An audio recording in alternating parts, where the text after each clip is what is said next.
Bonjour à tous, c'est Paul Dam pour vous présenter un énième sapeur en sucette.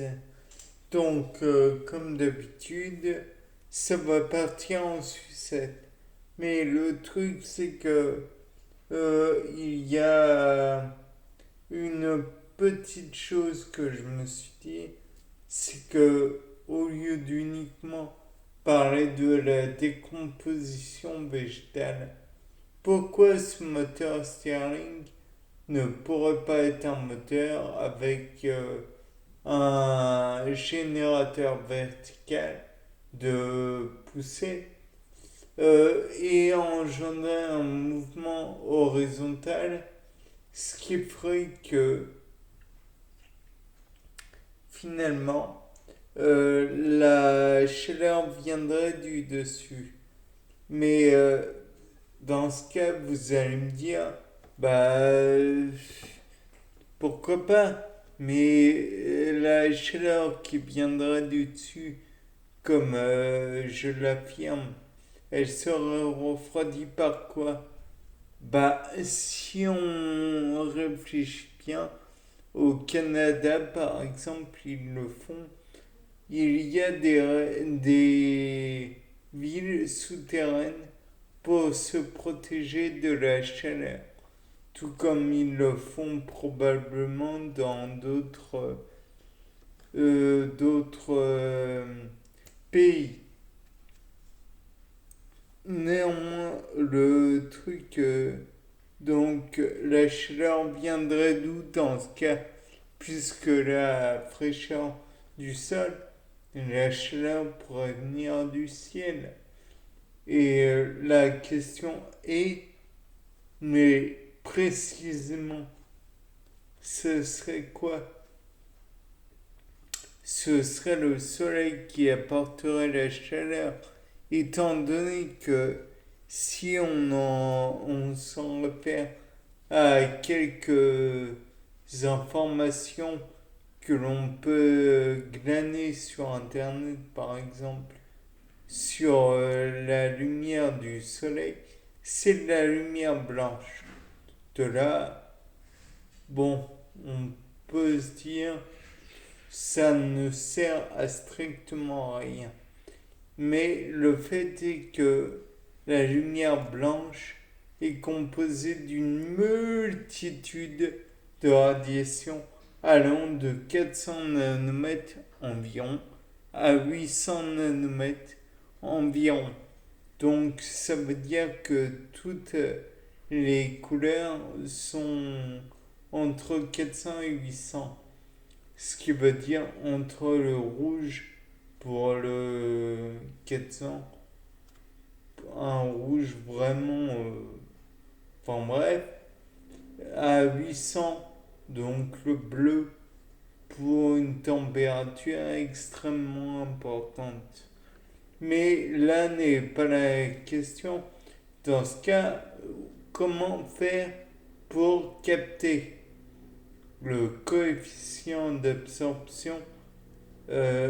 C'est pas vraiment donné à tout le monde. Parce que A égale epsilon et C, tout le monde s'en moque. Beaucoup en tout cas s'en moquent. C'était la loi de Birlambert.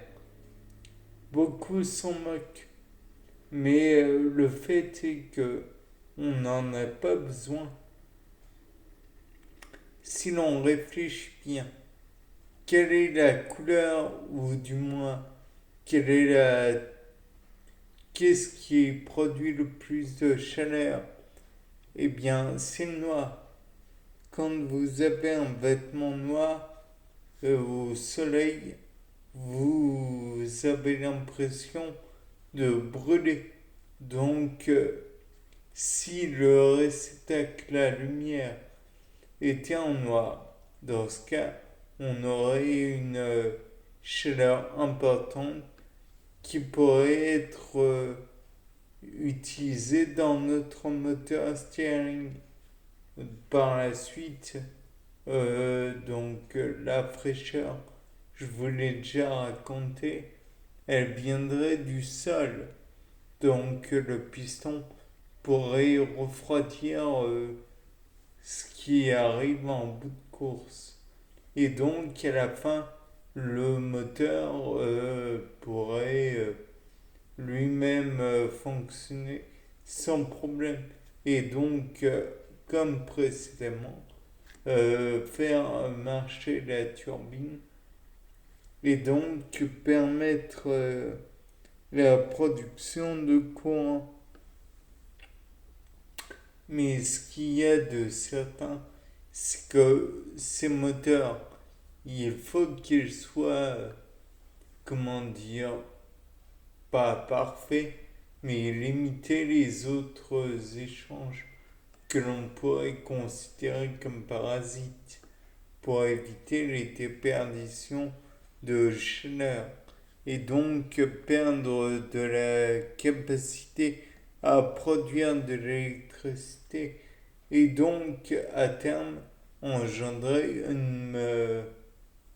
un potentiel électrique, une tension inférieure à celle qu'elle pourrait avoir.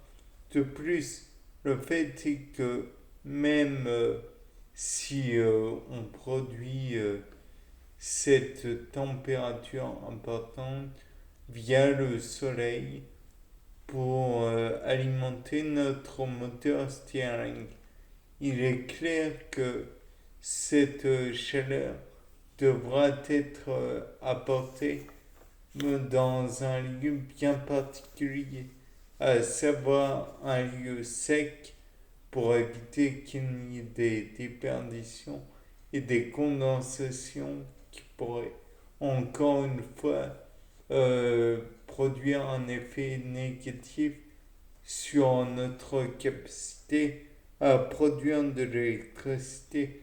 Donc, il faudrait que cela soit un environnement sec. De plus, il faudrait éviter qu'elle se condense parce qu'il y aura peut-être de la condensation et peut-être qu'il y aura même de la glace qui se formerait, ce qui pourrait être là aussi gênant, puisque la glace pourrait perturber le bon fonctionnement de, du moteur. De plus, il faudrait éventuellement que cela n'interfère pas sur la conduction du courant, puisque si l'on produit beaucoup de courant, il est possible, envisageable peut-être, qu'il y ait une perte de courant par effet, attendez, effet Joule. C'est-à-dire que la résistance interne du fil électrique pourrait être délétère et donc perdre beaucoup d'énergie juste par cet effet. Parce que si on produit pour perdre, ça ne vaut pas la peine. Donc il serait peut-être utile que ce fil circule dans des gaines, entre guillemets, dans des tuyaux même, en quelque matière qui soit, mais isolante, comme ça, sous le sol, par contre. Comme ça, il n'y aura pas de déperdition dans le ciel, dans les airs, et cela pourrait à terme produire un courant assez important sans déperdition, comme je viens de le répéter plusieurs fois, et donc apporter de l'électricité au voisinage. Donc dans ce cas, on pourrait envisager de le faire dans le Sahara. Mais le problème serait le sirocco, à savoir un vent très fort qui pourrait ébranler, voire recouvrir de sable les turbines. Dans ce cas, on pourrait le faire peut-être dans des régions du monde où il y a moins de vent et tout. Par exemple, le désert le désert d'Atacama me paraît être envisageable. Après, à voir. Bon, eh bien, c'était pas le dame. Au revoir.